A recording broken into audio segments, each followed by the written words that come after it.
Following its occurrence in regnal year 5, the Battle of Kadesh looms large over Ramesses II's early reign.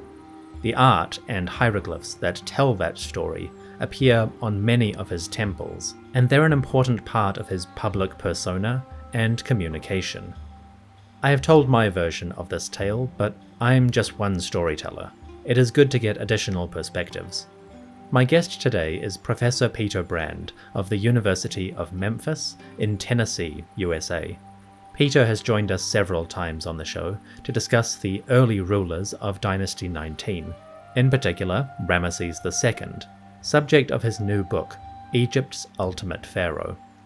Professor Brand sat down with me to discuss the finer details of Kadesh, including some things that I hadn't considered or got around to in my own narrative, and a surprising take on the larger context of the battle. It's a deep dive discussion, as Professor Brand does best. I hope you enjoy.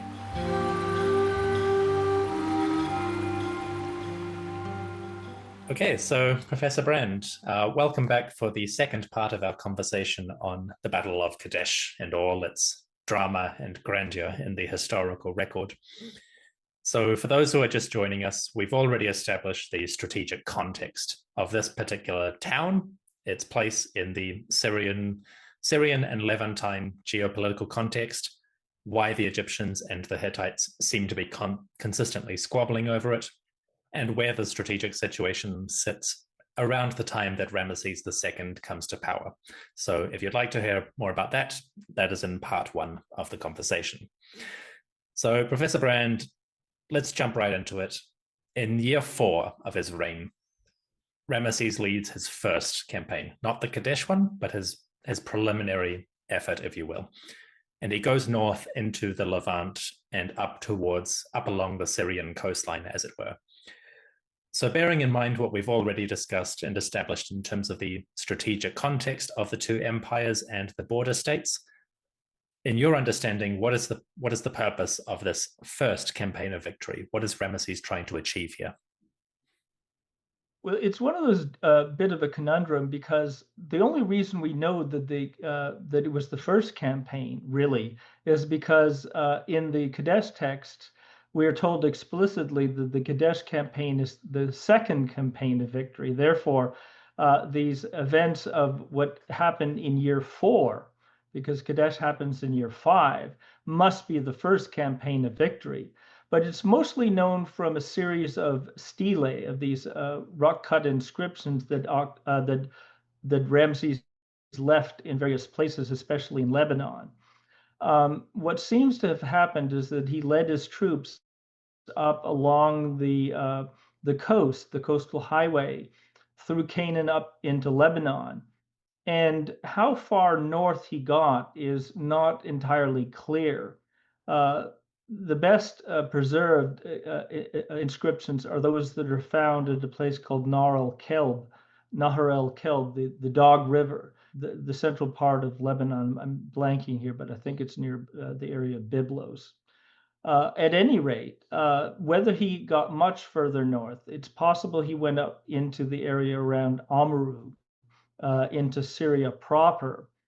Another problem is the sources themselves are rather fragmentary. There are these wonderful inscriptions that he left. Well, they would be even more wonderful if they were better preserved, but there are 3 rock-cut stelae that he left, one of which dates to year 4, another one dates to one of his later campaigns, and yet a third is unfortunately not well preserved because it was resurfaced by French soldiers in the 19th century in honor, I think, of Napoleon III.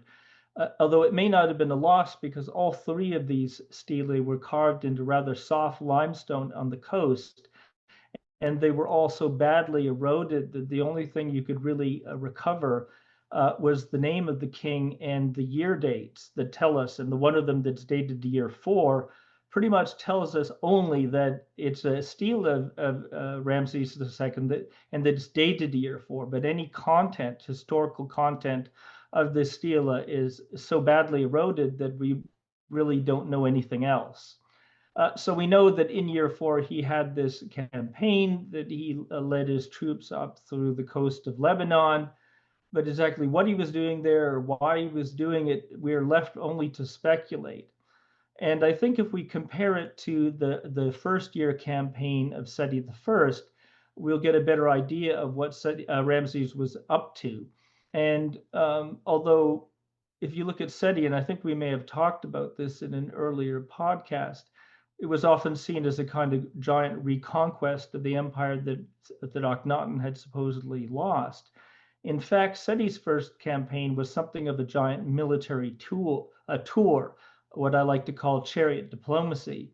And I think this is very much what Ramses was up to. It was as much about the king basically showing himself to his local vassal kings and essentially showing off, basically letting them know that there's a new king in charge. This is who their new overlord was. And if anybody was foolish enough to get in this way or to show the least bit of gumption to resist him, that he would happily beat them up just to establish his military credentials. But other than that, it was a giant military display. And so that probably was the first and foremost the main purpose of the campaign. Now, if he got into southern Syria, it is possible that he found himself in some kind of fight. But as far as we know, when his father Seti I had reached into Amuru, uh, he may have essentially pacified it to the point where the Hittites hadn't reconquered the place. But here we can only speculate. There's a French scholar that believes that Ramses stationed some troops in Amuru that would help in the following year in the Battle of Kadesh. Whereas most people believe that when Ramses sent a detachment of troops in a separate move, that they went through Amru and just passed through Amru as a hostile kingdom. So it's possible that Ramses sort of made some exploratory, movements into Syria along the coast to sort of test the waters before Kadesh. Whether or not this was a true sort of trial run or exploratory mission in the lead up to Kadesh or not is one of those things that we can only speculate about. But at the very least, I think this was essentially an initial proof of the king's military credentials. Okay, from that perspective, do you imagine the first campaign of victory as to be similar to the chariot diplomacy of Seti, sort of the display of Ramesses as the new overlord? Yes, I think so. And in fact, even going back to Tutmosis III, Donald Redford, the late Donald Redford, suggested that many of the later campaigns of Tutmosis III were what he likes to use a fancy French word, chevauchée, horse campaigns. And in fact, you could also compare these to things like Henry V's campaigns, recorded in the Shakespeare's play, where although there was a fight at Agincourt, but basically this was the equivalent, the medieval equivalent of basically a motorcycle gang riding around and terrorizing the locals. That this was just a giant posse riding around and basically, showing who's boss and wreaking havoc. I was going to say I've been reading a history Yeah. of the Hundred Years' War recently, and the chevauchée Yeah. sounds like quite a devastating thing for the locals. Yeah. So it's quite a brutal, Oh, brutal thing to be doing. yeah. I mean, again, this was a bunch of soldiers and everything, so I don't think it was completely peaceful. I'm sure that, you know, by its nature, empires are bullies. Uh, so I'm sure there was a lot of bullying. I'm not suggesting in the least that these military campaigns or so-called chariot diplomacies were truly diplomatic. Um, but on the other hand, it doesn't necessarily mean that they were all giant set piece battles and that the king was conquering every fortified town that he came to. It wasn't necessarily a kind of reconquest of empire the way the traditional explanation of Seti the first campaign was often seen as. That makes sense. Okay, so then in year 5, Ramesses comes north to Kadesh, perhaps to repeat his father's success and to retake the city. And things turn out somewhat more dramatic and unexpected than he may have necessarily planned for. So the first, and as you highlight in The Ultimate Pharaoh, the most important question really has to do with the sources themselves, the nature of them. In the case of Ramesses, they are gigantic inscriptions of hieroglyphs and visual imagery on the pylons and walls of temples. And that context is quite key. So from your perspective, and as you emphasize, how should we understand the Egyptian sources in terms of their ideological and physical context? What are the key things to remember when we look at these sources? Well, I think you use the magic word when which is ideology. Now, there's another word that has often been used, and I've used it a bit in the book myself, and a recent review called me out for that, which is propaganda. And the word propaganda has gotten a bad rap, of course, because the way it was used, especially in the 20th century, when you think about like Nazi propaganda or Soviet propaganda, etc. Originally, propaganda, which comes from the word propagate, means to encourage something to grow, like you propagate plants in the garden. It literally means to convince people or to spread an idea. Of course, if it's spreading bad ideas, then obviously it's a bad thing.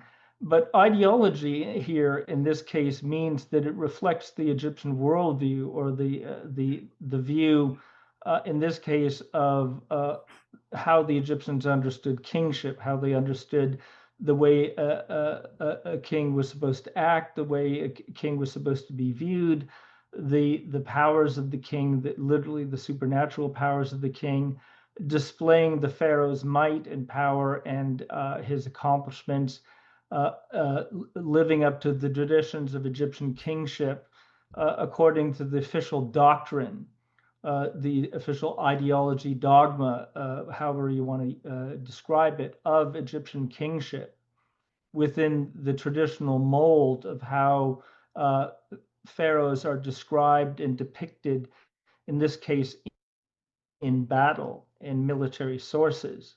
And although Ramses' account of Kadesh is often singled out as being extraordinary, and often in a bad way, we are told that Ramses is a liar, that he's trying to pull the wool over our eyes to deceive us, and claiming victory when he obviously supposedly lost the battle, that he was a military bungler, and that he's trying to cover it up with an elaborate fish story, and that he's trying to deceive us.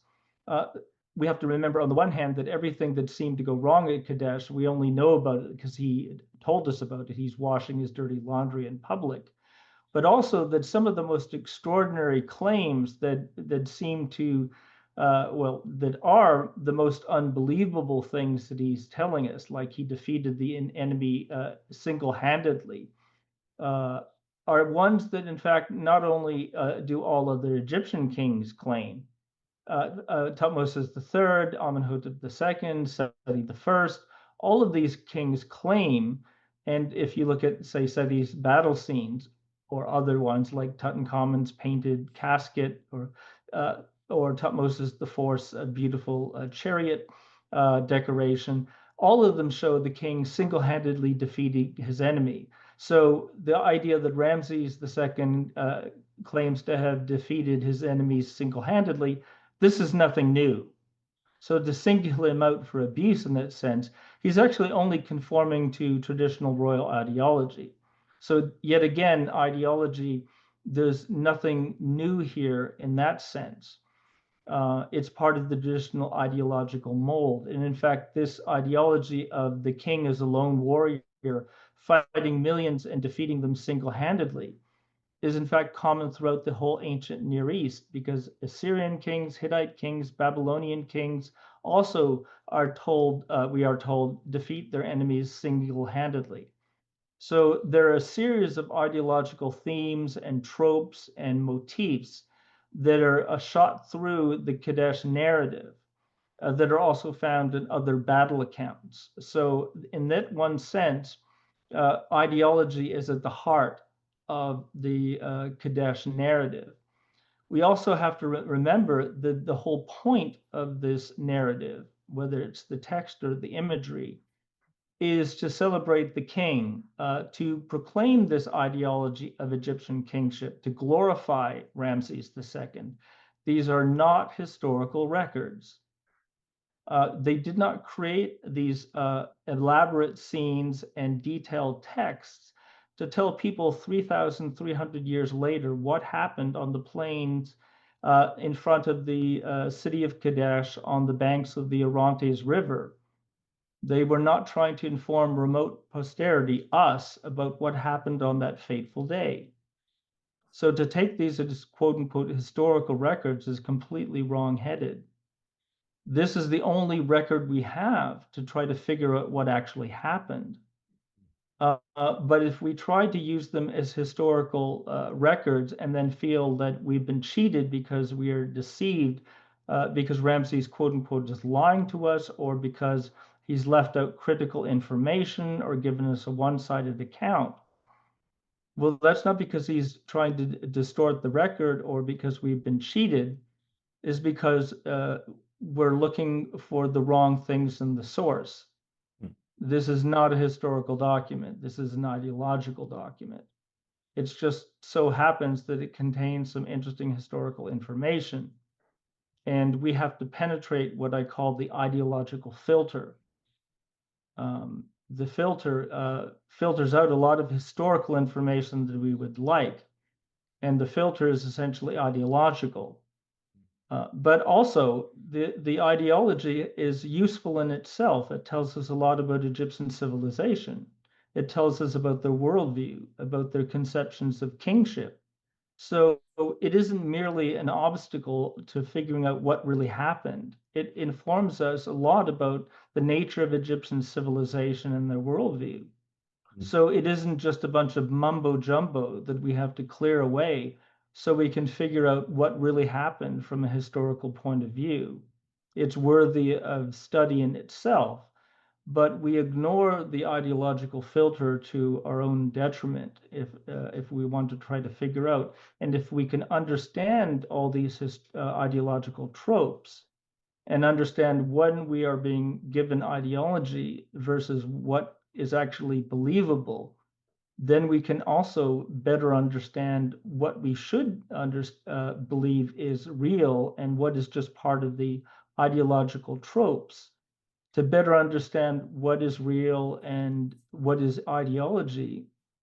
Would a fair comparison for a modern audience perhaps be the challenge of watching World War II newsreels from every side? You can't view them strictly as this is exactly what is happening on the battlefield. You have to view it as this is what the British government wants you to understand. This is what the Third Reich wants you to understand. Is by analogy, is that a similar sort of dynamic to viewing these temple inscriptions? In part, but I would even go further and say this is almost like a Hollywood movie about World War II, because it's even more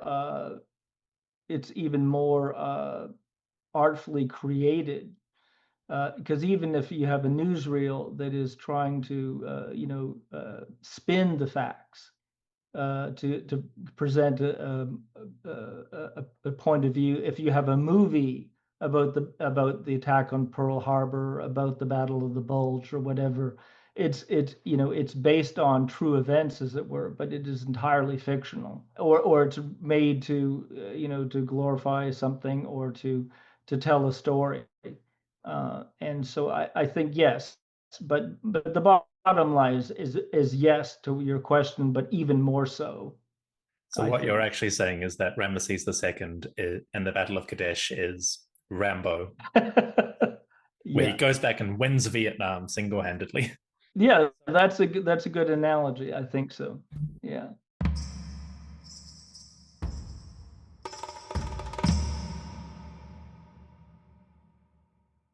We'll take a quick pause and return in a moment. After the break, Professor Brand breaks down the significance of Ramesses' narrative. Why is Kadesh so much more famous than other battles, like Megiddo? Then Peter gives us a beat-by-beat exploration of the battle as he understands the record. See you in a moment. Well, that, as you were describing the ideological context and how the things that Ramesses is doing in the physical sense, carving these on temple walls, placing large images of himself trampling his foes, you make the key point that he's not the first to do it. Multiple pharaohs beforehand had made these kind of grand statements, which might beg the question for some people, if what Ramesses is doing is nothing new, why is the Battle of Kadesh itself so famous? Why aren't these other battles earlier so famous? Why is his one the big one? Well, let's go back a little bit further and say, although many of the tropes in the battle, like the single-handed victory, etc., the perfidy of the enemy, etc., there are a lot of traditional imageries and themes and motifs in, in the Battle of Kadesh record. That does not mean that it is not full of innovations, as we'll see if we explore the kind of events or some of the newer motifs that are found in the battle. And it is also true that monumental battle scenes, such as those of his father Seti I, or on a smaller scale, as we're discovering from fragmentary examples dating all the way back to the beginning of the 18th dynasty, with fragmentary examples that were found in the Temple of Ahmose at Abydos, or some fragmentary ones dating to the time of Tutmosis I. The Poles have recently published from Western Thebes that these monumental battle scenes are not exactly new. However, in terms of the scale, the complexity, the Battle of Kadesh narrative visually is absolutely unprecedented. Second of all, although the nature of the Kadesh texts, the so-called poem and the bulletin, are full of traditional motifs and are conform to certain kinds of genres of textual formats. And however, again, in their complexity and scale, they are also unprecedented, and they also again contain innovative motifs and themes that are not found. And then there's just the sheer scale of the way that the battle was publicized in multiple editions, because just from what was preserved, if you go to Luxor Temple, you are presented on the facade of the pylon this gigantic pair of pendant scenes, the most complex uh, scenes, perhaps in Egyptian art, of the so-called camp scene and the king's counterattack on the city of Kadesh. There are other elements that are found in some of the other temples, such as the rounding up of the prisoners and presentation to the king's return and presentation of the prisoners to the gods, and the fact that at some of the temples, like the Ramesseum and at Luxor Temple, perhaps originally at Karnak, you would have not just one account, but sometimes two complete sets of the Kadesh battle scenes on one temple. We also have at Abu Simbel, and a poorly preserved example at Abydos, and at least one, again, a poorly preserved example at Karnak, and a palimpsest of an unfinished version at Karnak. And you also find at a couple of different locations, like the Ramesseum and Karnak and Luxor, that there were two versions, what I like to call Kadesh 1.0 and 2.0, where the king wasn't satisfied with the original design of the battle scenes, and so before they were completed, they abandoned the first version and expanded and redesigned it.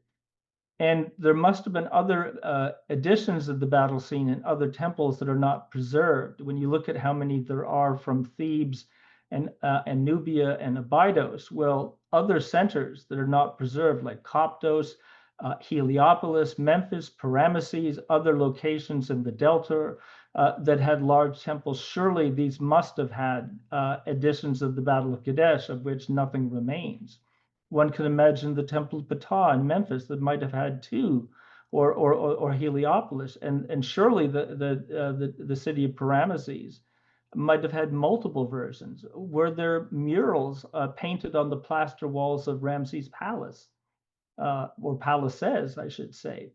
And so this was an epic, just in the scale and also the profusion of multiple editions of the Battle of Kadesh that must have been plastered and carved on temples throughout, and possibly palaces throughout Egypt. And so this unprecedented, if you will, media blitz, and the complexity of the total narrative of scenes and multiple editions of these texts, the bulletin and the so-called poem, is absolutely extraordinary and unprecedented, both in its complexity and its scale. And so there's nothing like it before or after to rival Kadesh in the way that Ramses celebrates it and propagates this massive celebratory apparatus of text and imagery to record the battle. So you mentioned earlier, to some extent, Ramesses, as you put it, washes his dirty laundry in public, which in Ultimate Pharaoh is one of the arguments that you use to suggest there's more reason to trust his account than traditional historians have necessarily followed in terms of calling Ramesses a liar or an exaggerator. So if we run the poem and the bulletin through the proverbial filter, and like a good cold press, we get our drip, drip, drip of tiny little facts. What is your understanding of the factual events which take place at Kadesh? What happens as far as you understand it? Well, we have to. One last thing I would say before we say that is, even when Ramses is telling us about negative things, he still has an agenda. And I would also like to preface to say is one question that is rarely considered is, as Ramses departed from the border fortress at Charu on the eastern border of the Delta and marched across Sinai, what was his objectives for this campaign? Obviously, the first objective was to conquer Kadesh. But had he successfully laid siege to the place and taken it without having to tank with the Hittite Empire, would he have just gone home, or would he have pressed further into Syria? I suspect the latter. I think Kadesh would have been just the first pearl on the string of pearls, in which he would have proceeded further north and tackled other places. If he had not conquered Amaru, he might have taken another stab at that, or perhaps, as he did in some of his later campaigns, would have proceeded north into and taken on places like Dapur or Aleppo or Ulaza.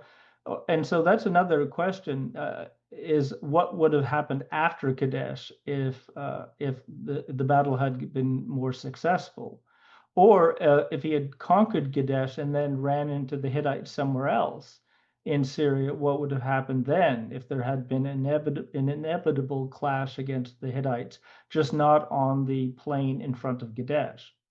But again, this is just, this is alternative histories that we can't know. As far as what seems to have happened, the king departed, in the late spring of that year, which we can estimate was about 1275. All dates, like prices, are subject to change before the 8th century BC.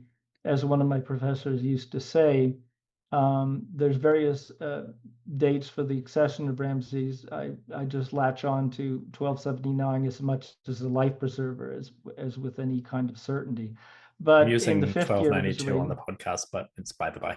but yeah, so Yep. but anyways, 5 years, after the accession of Ramses, he departs from the border fortress of Charu, marches across Sinai, proceeds through Canaan, and at some point he splits off his army with the main force going through the Bekaa Valley, and a separate detachment called the Seku Tepe, the first battle line, which proceeds up the coast, that seems to go through Amaru, and which is meant to uh, rejoin his forces at Kadesh.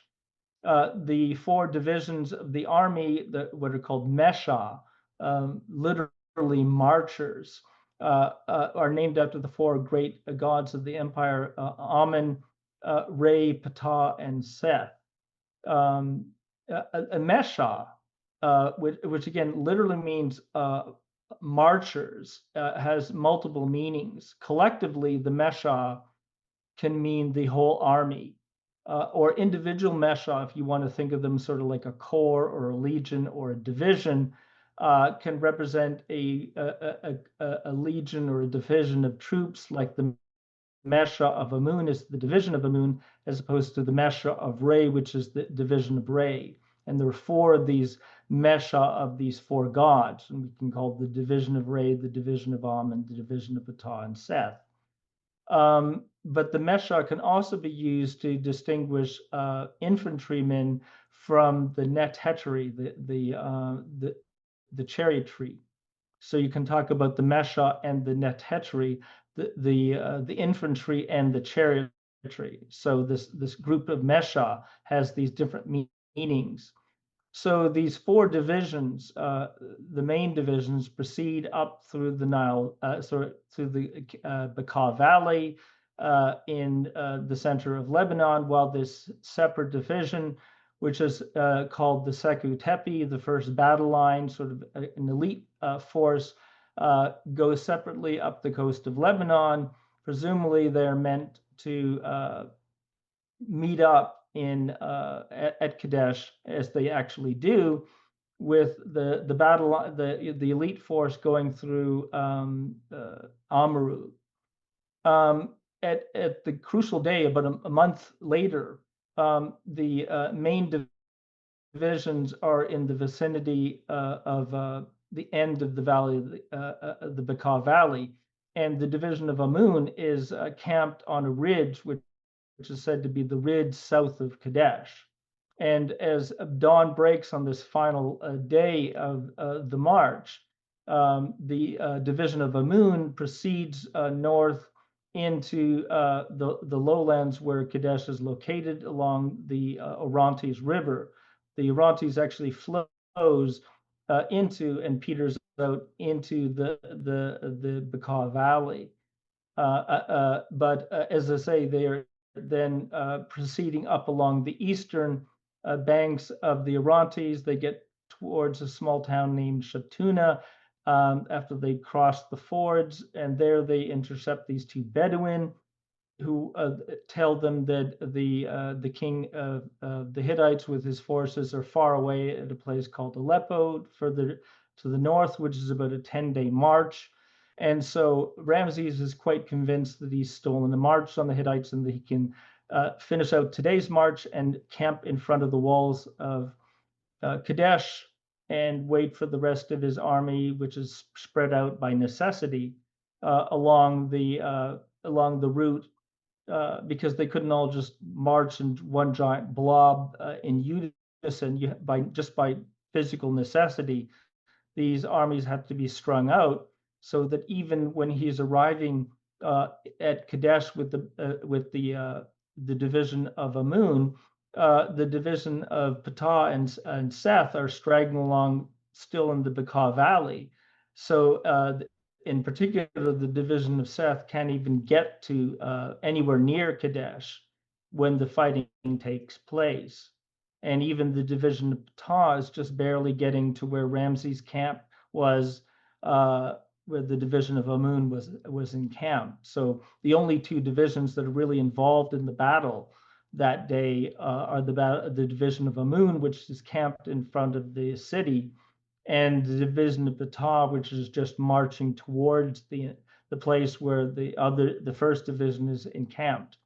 And so only half of the army is actually anywhere near the battlefield when the events take place. And that's not because Ramses was an incompetent general, it's just by the nature of the logistics of this military operation. So as he's marching towards his campsite near this little town of Shabtuna, we are told, according to the bulletin, that these two Bedouin approach, and they claim that their brethren, these other Bedouin tribes, who are in the vassalage of the Hittite king, are willing to desert and swear allegiance to Pharaoh, and they tell him that the Hittites are far away in Aleppo, 10 days march. Now Ramses supposedly thinks he's got the drop on the Hittites. He can camp overnight, wait for the rest of the army to show up, and lay siege to the place the next day. It's often argued, like Spellinger makes the case, that these sieges involved a set piece battle in the morning and then a siege, so that supposedly he expects the forces of Kadesh to give battle, but then after he inevitably defeats them, then he'll have to lay siege to Kadesh after that event, but it shouldn't be too long, and he could presumably take it before the Hittites, if they are 10 days away in Aleppo, could do anything to stop him. That's what Ramses presumably is expecting. Little beknownst to him at this point is that the Hittites are lying in wait, to the north and east of Kadesh in the ruins of an earlier fortress known as Kadesh the Old from the Middle Bronze Age, an earlier iteration of the city of Kadesh that is now abandoned. Interesting, it's now called Sefet Nu, the Noah's Ark in the local Arabic dialect. That's funny. But at any rate, if I can pause there, that seems a good moment to ask. The Hittites are lying in wait on the northern side of Kadesh. Clearly, they are expecting Ramesses to come here at the time that he does. What brings the Hittites to Kadesh, from your understanding? Why are they here? Well, we have to understand that this was in springtime, and as the Bible tells us, spring is the season when kings go to war. We should also understand that the fact that an army was going into the field wasn't necessarily a secret. It's just where they were going was perhaps open to debate. That general's letter to the king of Ugarit that I mentioned tells us that there were rumors that the Egyptian king was on the march. It's just that nobody knew when and where he was going to appear. When an Egyptian pharaoh was about to go into the field, months before that, he would send all these letters to his vassals to tell them to get ready and to prepare supplies, ready to receive his armies and their lord. And some of the Amarnat text actually tells us that they should be ready, for instance, when Akhenaten was going to bring his armies to try to retake Kadesh. And any kind of preparations that were being made would have been very elaborate and time-consuming. Any foreign ambassadors or traders or, frankly, spies could have picked up signals that something big was about to take place. And so even if the Egyptians wanted to keep secret that the king was about to depart on a major expedition, and if somebody let slip that, or they made it very clear that the objective was to go into Syria and tangle with Kadesh, and perhaps not just Kadesh, but other places in Syria that the Hittites were under nominal control of, then news could have filtered back to the Hittites that the Egyptians were coming and they were going to try to take back places the Hittites controlled. And therefore, the Hittites would have had some idea that the Pharaoh was coming, and they would have marshaled their own troops and rounded up their own troops and said, let's go to Syria. And perhaps both sides knew that the other were on the march. So even if nobody, the other side didn't know exactly where the opposing army was going to be or what their precise objectives were, or even if they knew, even if the Hittites knew Ramses was coming for Kadesh, or if the Egyptians knew that the Hittites might try to oppose their operations in Syria, it doesn't mean that whatever day it was that Ramses ended up at Kadesh, necessarily that the Hittites knew that far in advance, or that the Egyptians expected the Hittites to be there that particular day. In fact, I'm sure that they hoped they weren't going to be there that exact day. It was all up to local military intelligence. And in this case, I think that Egyptian military intelligence, or at least military reconnaissance, failed. And in fact, when they set camp and news came that the Hittite ambush was imminent, because the Hittites had stolen the march on Ramses, not the other way around, as the Pharaoh had hoped, and had reached Kadesh and set up their encampment to the north and east in this abandoned fortress. And they may have just arrived in the nick of time. It doesn't mean that they've been waiting around for 5 days or something, waiting for Ramses. They may have just, barely gotten there themselves and just lucked out. And Ramses was quite annoyed. I mean, first of all, he had been deceived by the Bedouin that told him the Hittites were 10 days away in Aleppo. And then when he set up his camp, he finds out at the last minute when one of his own scouts brings back these two Hittite scouts who tell him that, in fact, their master was on the other side of Kadesh with his army ready to pounce. And Ramses goes into a tirade and berates all of his commanders and his high officials, and just yells at them and say, they've been telling me for days that the Hittite king was far away, and all the foreign kingdom, the kings of foreign lands that are my vassals, and all the officials, my Egyptian officials have been telling me that no, the Hittite king is far away. But I've just heard now, this very hour, from this scout that the Hittite king is on the other side of Kadesh, and so he is not amused. And you can't even necessarily blame Egyptian reconnaissance, although it obviously failed. Is how easy would it have been for the Egyptian reconnaissance to actually project the intelligence net that deeply into enemy territory? This one scout, or perhaps it wasn't just one, maybe there was a group of scouts that had managed to waylay and capture these two Hittite scouts, and one of them got to bring him before the king and say, look what we got. But how many Egyptian scouts had been waylaid or ambushed or taken out before they could report back to Pharaoh that, the Hittites are here? We don't know. I'm not saying that that's what happened, but it could have. But at the last minute, the Egyptians found out that they'd been lured into a trap.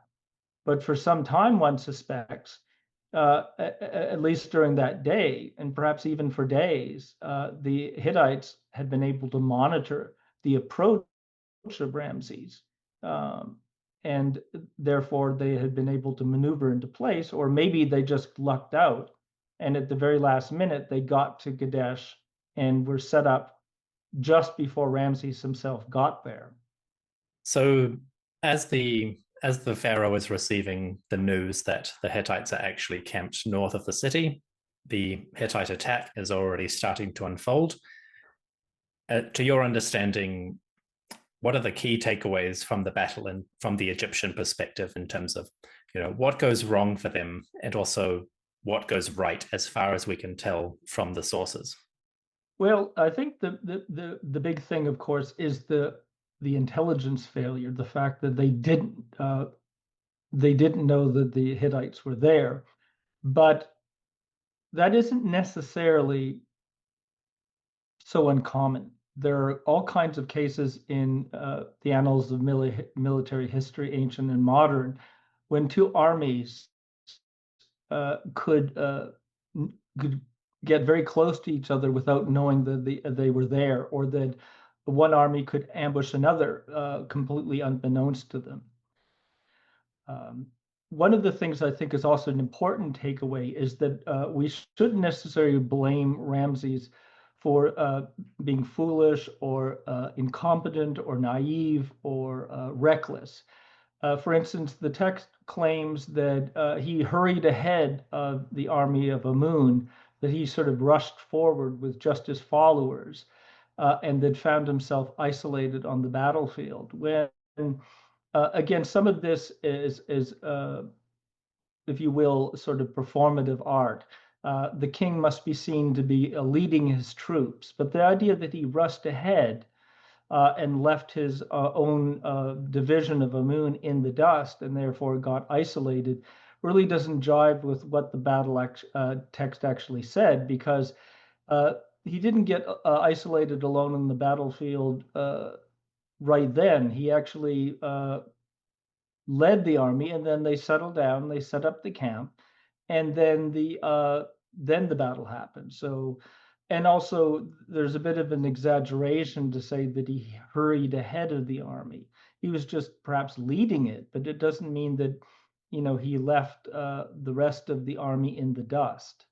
The other thing that I think is an unfair criticism is that the division of Amun was recklessly isolated from the rest of the army just because of the nature of military logistics and the fact that you had to string these forces out just because it would have been difficult or impossible for them all to march as one big blob rather than in an orderly line or columns of troops.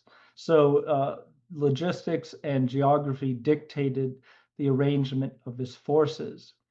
And he's also criticized for having,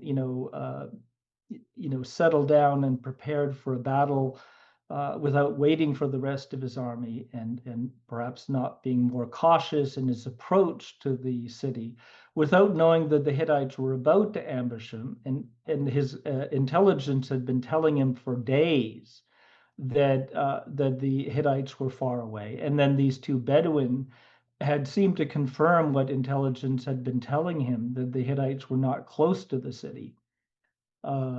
So if we take him for being gullible, for you know believing these reports, then we have to also blame the Egyptian army for and other sources of intelligence for screwing up, for giving him false reports.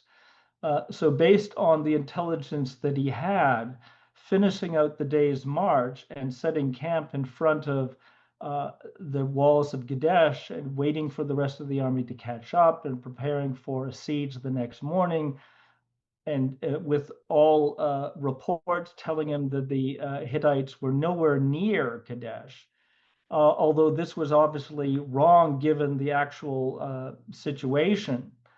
But with what he knew at the time, this was not this was not a mistake. This was just standard military doctrine. It's just that unfortunately the information he had was stale intelligence. But according to what he knew at the time, everything he did was by the textbook. So that went wrong for him. But the fact that his army is the text described being unprepared for fighting, well, as they were setting down for camp, they were obviously not ready for an ambush that they didn't expect. The other thing goes for the second division of the army marching towards Kadesh. This is the division of Ray, which had just crossed the fords of the the river Orontes, and again by necessity was strung out in a long line as they marched towards the camping spot where the division of Amun was already setting up. And again, finishing out the day's march because they had no reason to believe the Hittites were anywhere near. And the text castigates the army for being unprepared and not ready to fight, but there was a tradition in the ideology of blaming the army when things went wrong. So that was a bit of the ideology thrown in there. But a division on the march wasn't necessarily ready to fight, especially the chariot forces, which the text likes to focus on at the expense of the infantry, who are the unsung heroes of the battle. Well, when you're marching with a bunch of chariots and you're necessarily going at a very slow pace at whatever the men who are marching, as well as the pack animals that are the donkeys and the oxen that are hauling these heavy supply carts, they're not going to go very fast. So if you're talking about the horses and especially the chariots that are pulling them, most of those chariots are probably going to be disassembled. They're very lightweight, finicky contraptions, and when they're in battle, they're going to perform well, but they're going to be subject to heavy attrition, just like a modern fighter jet doesn't fight. It doesn't fly around most of the time. It mostly sits there in its storage park, storage shelters. And for every hour that it flies, it needs 2 hours or 3 hours of maintenance. That's what these chariots were like. Or when you see tanks, and these were not like tanks, by the way, they were more like finicky, delicate fighter jets. But even a tank, when you transport a tank long distances, you don't drive it there. You put it on a train or a truck and you haul it because it uses a lot of gas, but you would wear it out. And so these whether you want to call it a tank or a fighter jet, most of the time it's not going to be operating on the ground. And when you have to transport it long distances, you carry it, you don't drive it. And so most of those chariots are going to be disassembled and being carried, whether it's the men carrying the wheels or whether you have the bodies and the poles or other parts of the chariots packed onto packed animals or supply carts. And only a relatively small percentage of the chariots at any one time are going to be being ridden and pulled by the horses. Plus, if you can spare the horses the necessity of pulling chariots with men, the horses are going to be less tired as well. So we can imagine that the division on the march is going to have all their chariots and horses ready to go into battle, because that would provide them with a lot of attrition that would waste them. Plus, they're speedy contraptions. But if the army is marching along at a slow rate of the speed of foot soldiers and heavily laden supply carts, being hauled by oxen or donkeys that are loaded down with their panniers full of supplies, then the speed of a chariot is wasted, and you're causing needless attrition to these delicate machines and tiring out their horses for no good reason. And so no wonder then that the chariots of the division of Ray were nowhere near ready to fight in any large numbers. When the division of Ray is ambushed and the Hittite chariots storm it, and says that they sliced through it like a knife, and they just kept going and sped towards the division of Amun, where the king was encamped. Luckily for the Egyptians, the Hittites only sent chariots because their foot soldiers were not going to be able to catch up.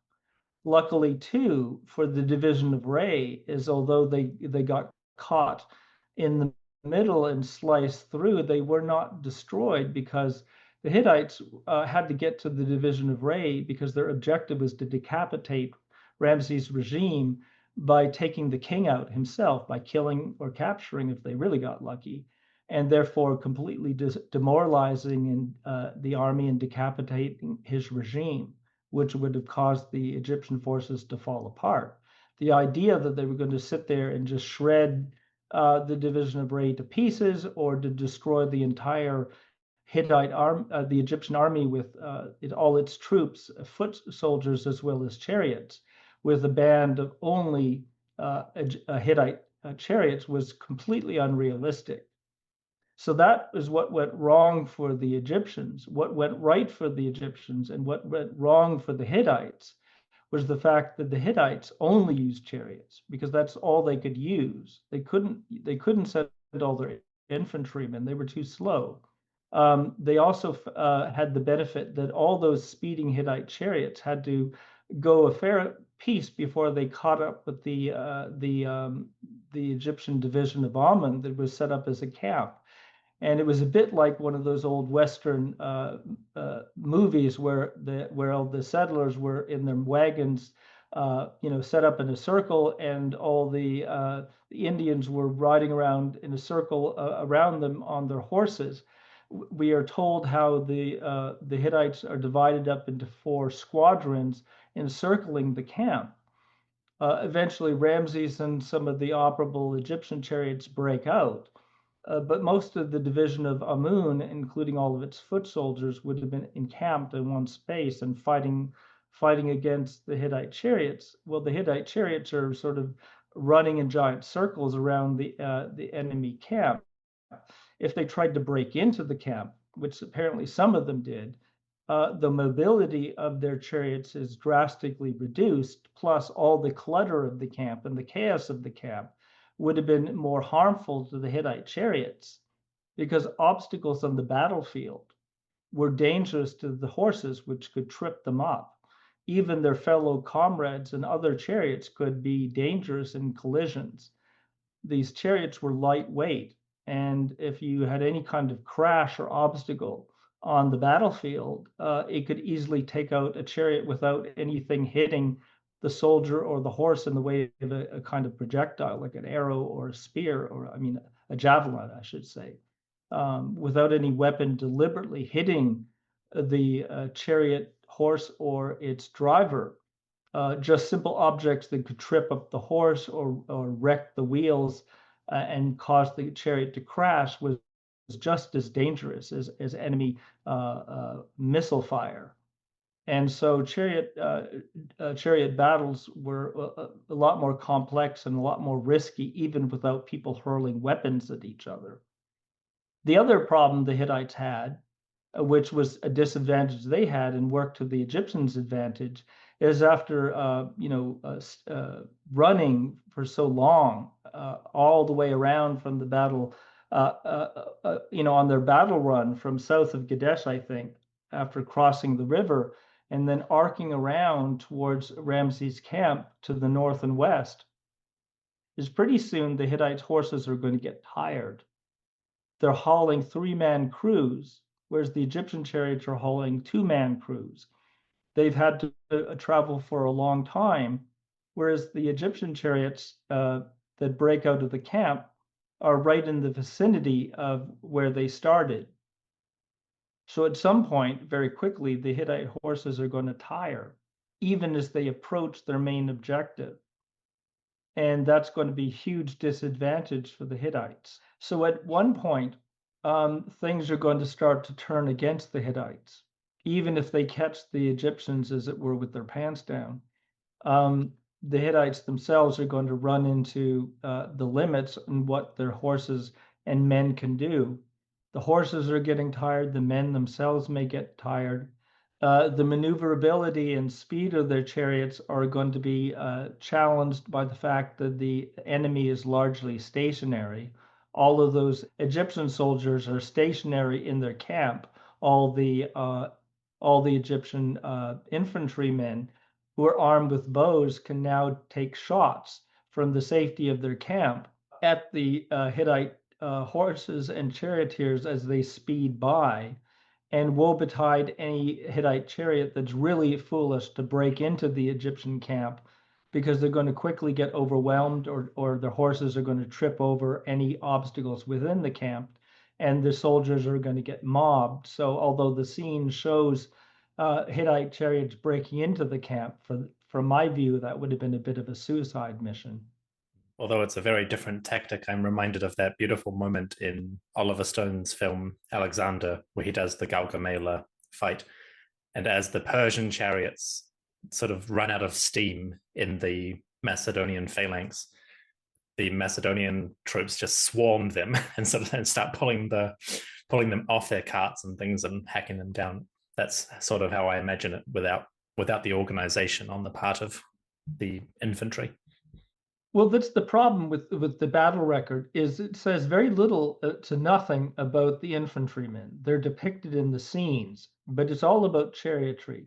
Now, in one sense, I think it's quite accurate that the battle narrative says that the Hittite attack force was only chariotry because in order to make this long attack run against the Egyptians, the speed and maneuverability of the chariot was necessary, and that they could only really involve charioteers in order to to accomplish this. Uh, if they had tried to send foot soldiers, they probably wouldn't have been able to get there in time. But this was also a fatal flaw in Muwatalli, the Hittite king's plan, because he was springing a trap.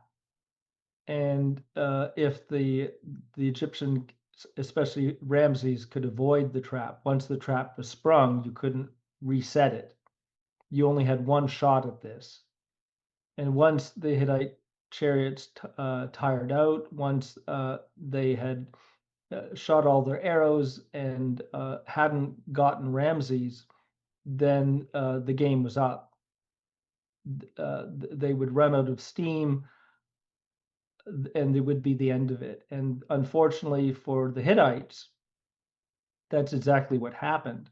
Now, we're also told that at the last minute, like some Hollywood movie, there was a relief force. Remember those first line of battle, those Seku Tepe troops that had been sent in the final uh, in a separate division or a separate detachment that came up the coast and came through Amaru, arrived from somewhere in the northwest, and supposedly arrived right in the nick of time to engage in the battle. We are told from a long caption text that was part of a separate inscription, not part of the battle poem or the bulletin, but a caption attached to an image of these Egyptian charioteers fighting with a group of Hittite charioteers and defeating them.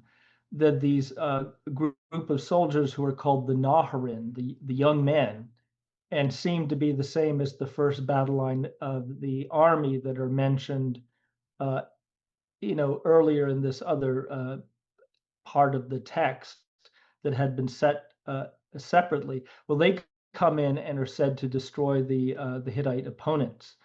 But this sort of a fifth column of Egyptian troops.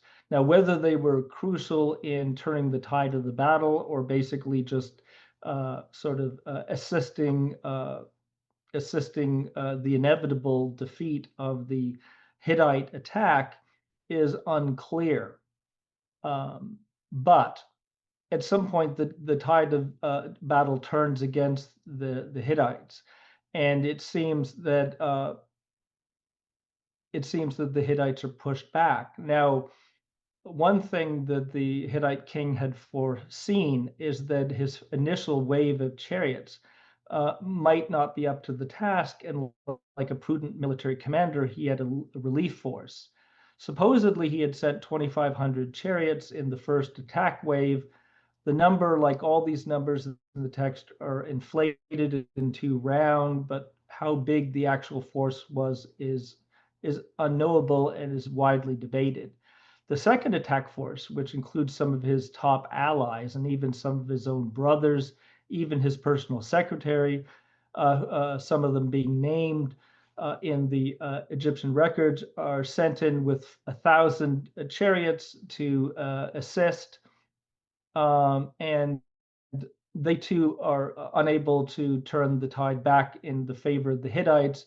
and the whole mass of survivors are then pushed back by the Egyptian counterattack, which of course the text would and imagery would have us believe was Ramses single-handedly. They're pushed back towards the Orontes River, while the Hittite king and his foot soldiers watch in horror from the other side of the river and go crashing into the river Orontes like crocodiles plunging into the waters, according to the text. And so, many of them drown. Some of them swim to the other side and are rescued by the waiting infantry on the other side. There's even this wonderful little description and imagery of the poor king of Aleppo, the very city where the Hittite king supposedly was hanging out, according to the disinformation of the two Bedouins. And it says that the soldiers had to hold him upside down and empty him of water that he had swallowed after the Pharaoh had thrown him into the river. And it's a bit of comic relief here in the text where they were sort of poking fun. And we have this scene that shows these two Hittite infantrymen holding the poor guy upside down to shake the water out of him. So they had a bit of a sense of humor and humiliating this guy. Whether or not that actually happens, who knows? But the Egyptians like to poke fun at their enemies too. Well, so the Hittite king had taken a gamble and he had actually lost the bet. But overall, the whole thing was something of a draw. And if you ask, well, who won? It was a tactical draw. Ramses, you might say, was the most valuable player, and but the Hittites had this strategic win in the sense that Ramses was unable to capture the city, his objective. He did not achieve it, and any other plans that he had for further conquest in Syria that year were pretty much at an end. He couldn't go forward.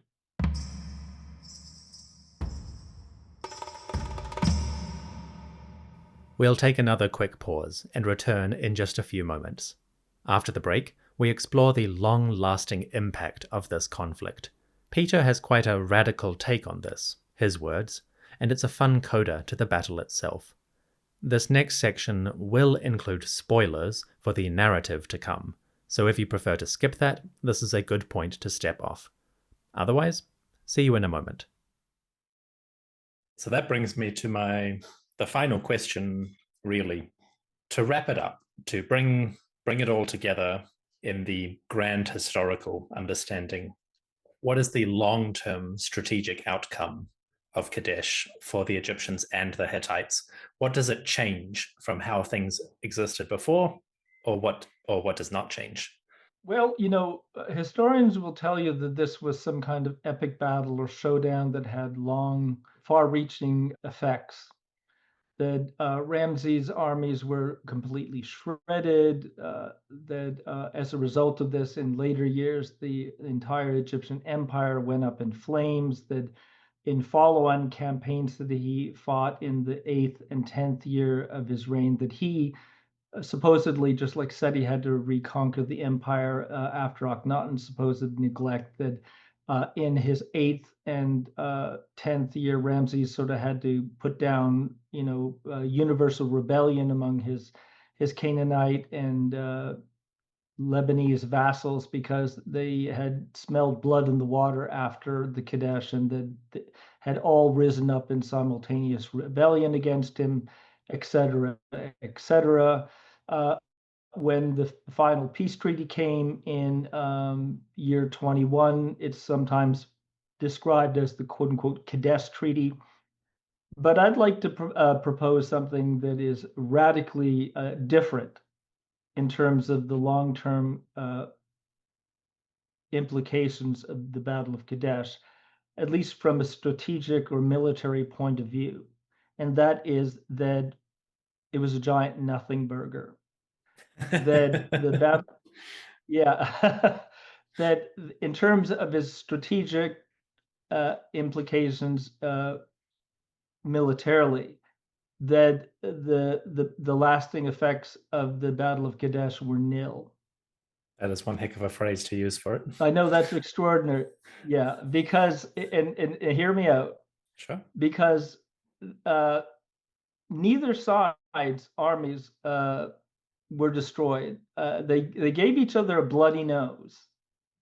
Ramses, the second division of Raid, which according to the battle text would seem to have suffered the worst, was not destroyed in detail. It simply was, sideswiped.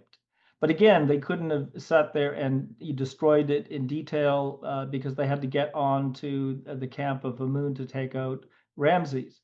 They obviously didn't get Ramses. I doubt they did too much damage to the main core of the infantry in the Egyptian encampment, although conspicuously the text never really tells us much about the infantry. It studiously ignores the role because it's all about the chariots, which are much more prestigious and sexy.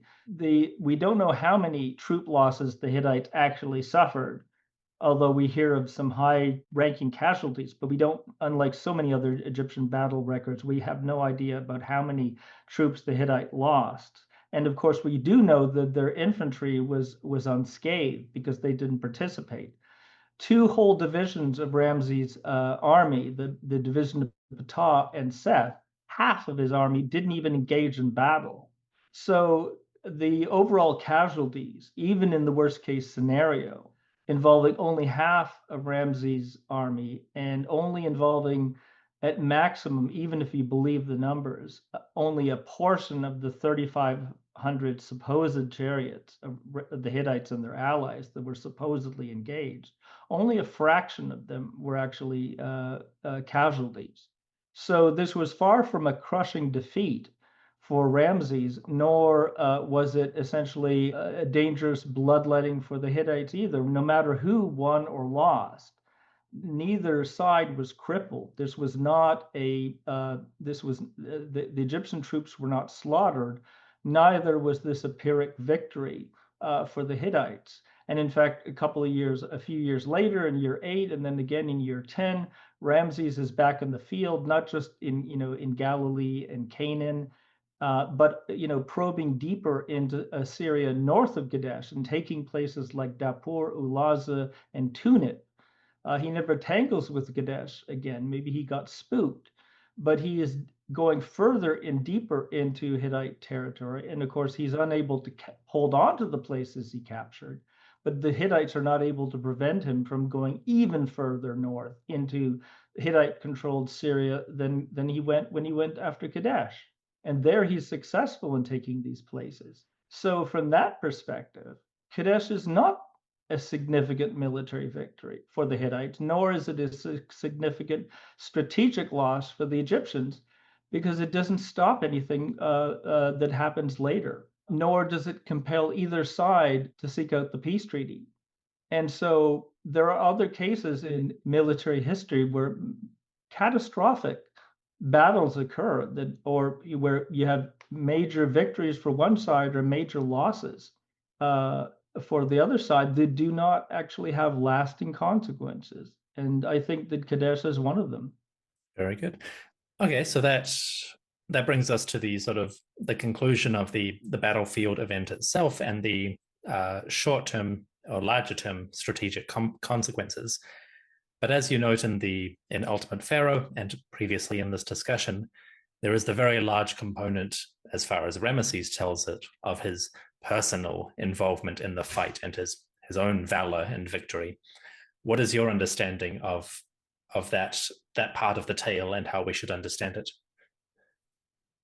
Well, again, I think it goes back to the whole question of royal ideology.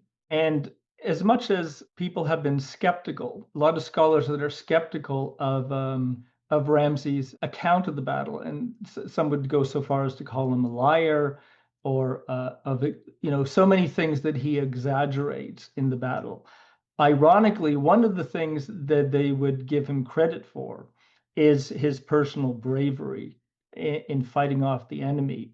But again, just as the whole purpose of the text is to glorify the king, and that the idea of the king as a sole warrior that defeats countless enemies And this is an established trope of not just Egyptian military texts, but ancient Near Eastern military texts, where the king fights alone against countless enemies and defeats them single-handedly. That there's nothing new here when Ramses says that he does this. What's interesting is the way that Ramses gives us so much detail about it and the way that he emphasizes this and some of the unique aspects of this that I think are innovative and fascinating. So it's no surprise then that Ramses claims that, as he says, I defeated millions of enemies single-handedly, and you get all the usual language about that. He was like a blast of fire who burned up his enemies, and that his foemen piled up in front of his chariot horses like as piles of corpses and all the rest of this kind of usual colorful language. But there are other elements here that are innovative. Now, in the traditional imagery, and we see this also in the battle scenes, when the king is in his chariot charging the enemy, we always see him alone firing his arrows with the reins of his chargers tied around his waist. And some people have tried to interpret this as like, did the king really do this? And I suppose he could wiggle his hips to make the horses turn and all this, like some kind of rodeo rider or something like that. But this is completely unnecessary to try to come. These are ideological imagery, and again, it goes back to the early 18th dynasty, at least as early as Tutmosis IV, which we see on his chariot, but probably even earlier. And of course, in the text of the Battle of Kadesh, we actually hear about Ramses' personal chariot driver, a man named Mena. And what's interesting as well, that this is the only time we hear that an Egyptian pharaoh does have somebody in his chariot with him, even though we know that all Egyptian chariots had a driver and a warrior. That the driver also doubled as what's called a shield bearer. So the driver drove the chariot and held a shield as a defensive weapon, while the other guy had the more glorious job of firing the arrows and wielding the offensive weapon. He was the weapons officer. Well, guess which role the pharaoh played? So obviously he's the one that got to kill the enemy, while his shield bearer, who was also his driver, would drive the chariot. And of course, in art, they don't show that guy. You only see the pharaoh. So to drive it, he has his reins tied around his waist. And you never hear about these drivers or shield bearers in most Egyptian military texts, except for the Battle of Kadesh. And here we hear about Mena, the driver, the shield bearer. But it's not just, he's not put in there just to acknowledge the fact. He has a very specific role to play.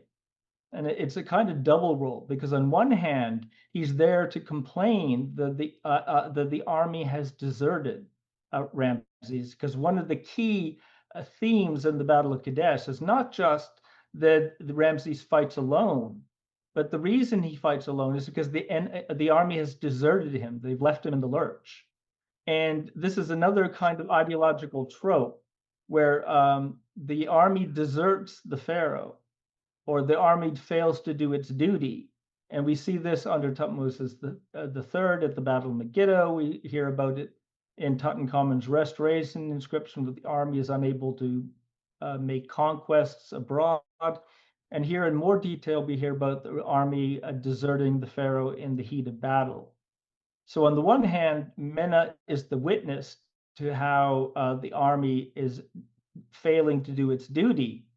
But Mena is also a stand-in, as it were, for the army, because he panics. He sees the enemy surrounding them, and he panics and says, "Let's get away from here. Let's make a run for it." And and Ramses says, "No, don't worry. Be brave. I'm here. Don't worry about it. These guys are a bunch of effeminate weaklings. They mean nothing to me." And it's just so basically he becomes a foil, sort of a craven-hearted weakling, who also points out how the rest of the army is deserted them, and Ramses looks all the more glorious and strong as he then charges into battle and defeats all the enemy. The other thing that's fascinating, that's innovative, is even though Ramses ultimately defeats the enemy by himself, there's another interesting little innovation here, right? And maybe not so little after all, is when you look at other accounts of pharaohs in battle, Egyptian pharaohs don't actually fight battles. They are more akin to predatory animals that score kills. The first time I read one of these battle narratives as a grad student was the Battle of Megiddo. We called the text the Battle of Megiddo, but the fighting actually lasts for about 2 lines. There's the whole preparation for the battle, then the long siege and the collection of tribute. But the fighting can be summarized in a couple of sentences where it says, the king appeared in glory in his chariot. He charged the enemy. They dropped their stuff and ran away and skittled up to the walls of Kadesh and were hauled up. But then it says the army stopped chasing them and looted the battlefield from all the stuff that the enemy had dropped. So again, the army screws up. But the fighting is only that the pharaoh charges the enemy and they immediately give up and run away. Other battle accounts talk about how the pharaoh slaughters the enemy in the blink of an eye.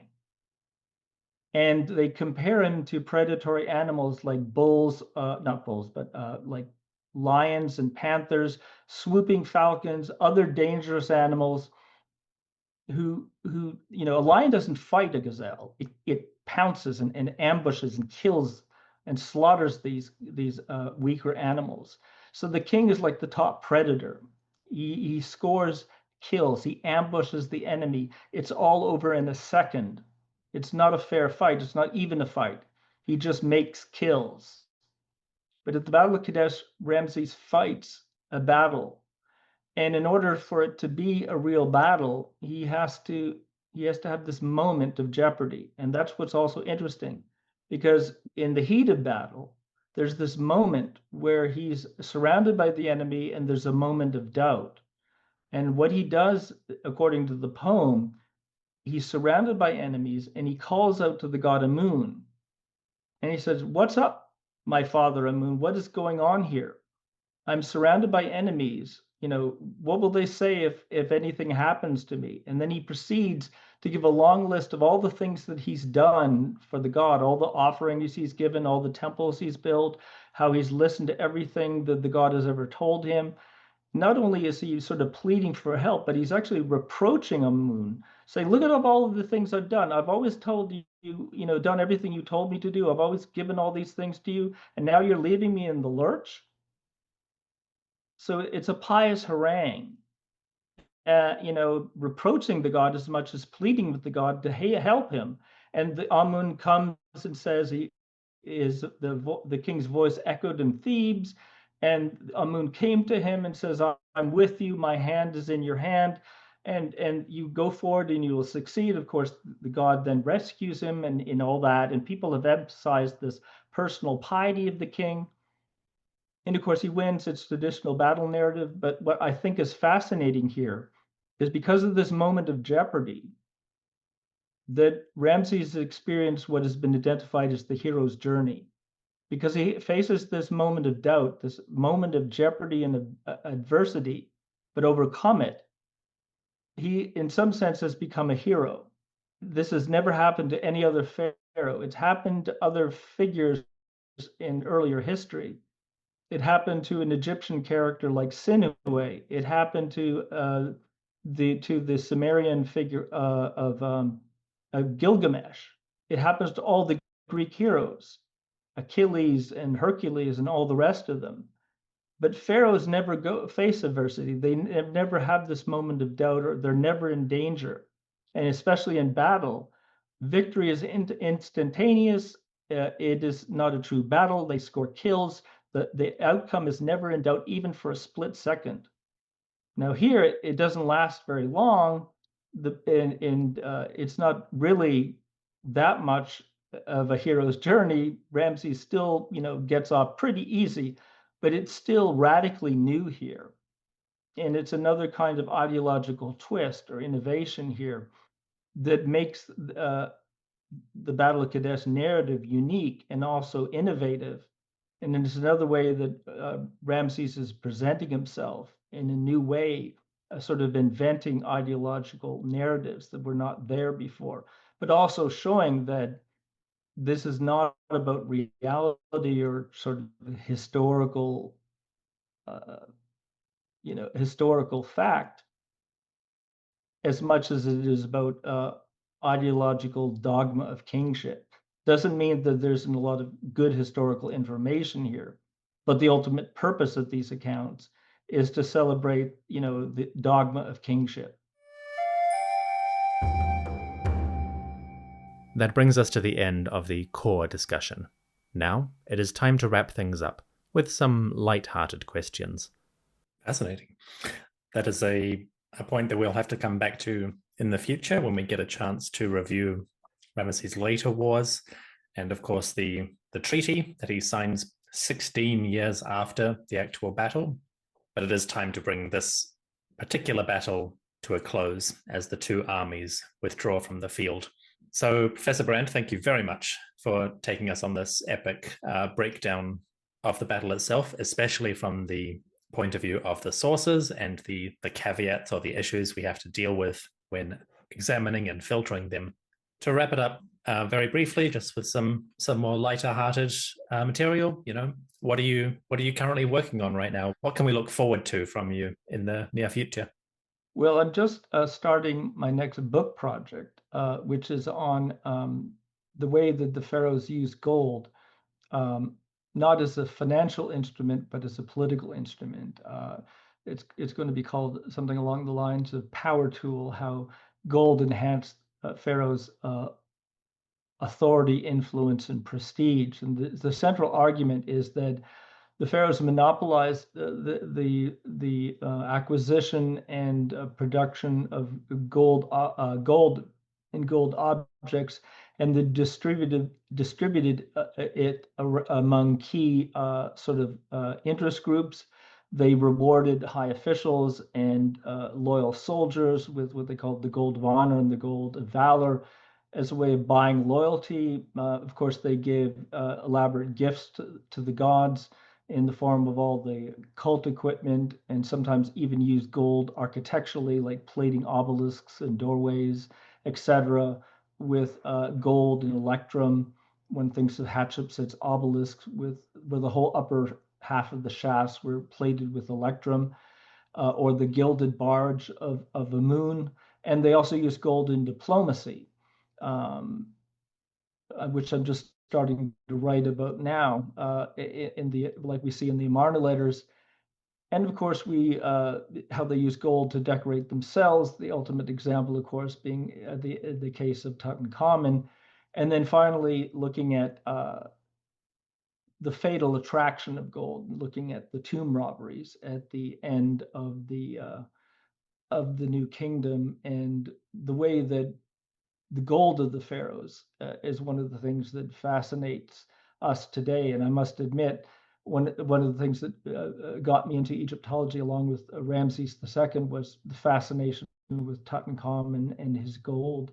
The allure of it all is one of the things I think we think about. The image of King Tut's solid gold mask, for instance. That's the exact same image that got me into it when I was a child, was the allure of the golden coffins and things. Fascinating. I can only assume that's probably not going to be quite such as large a book as Ramesses II, which is a real hefty tome. Is this going to be a smaller scale project, or? I certainly hope so. I don't want to do another one of those giant books. So yes, no, it's not, but still hopefully be well illustrated.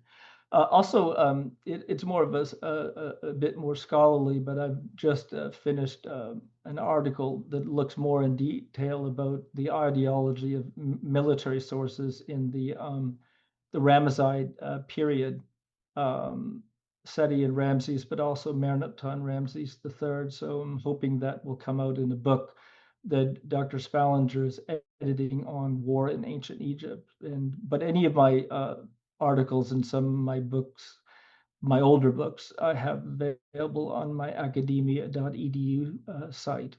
Excellent. I look forward to reading that, and I will put a link in the description for those who are interested. And final question, very lighthearted. What are you reading or watching or listening to at the moment that you're particularly enjoying?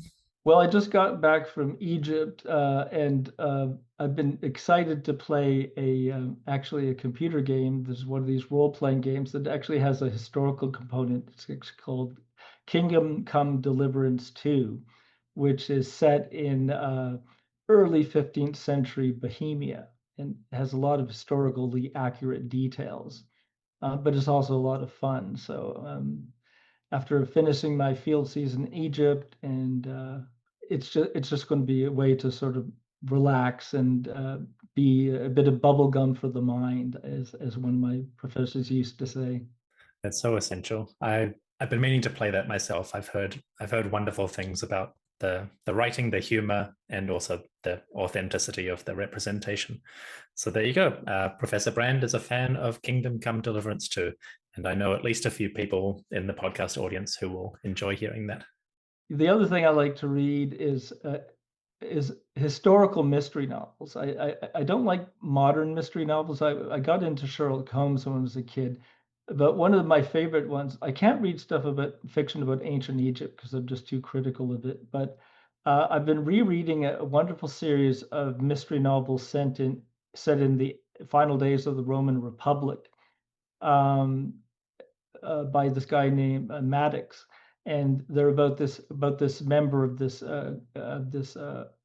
important plebeian family who solves a mystery and rubs shoulders with people like Pompey the Great and Julius Caesar and Crassus and all that, and is involved with all the key events in the late stages of the Roman Republic.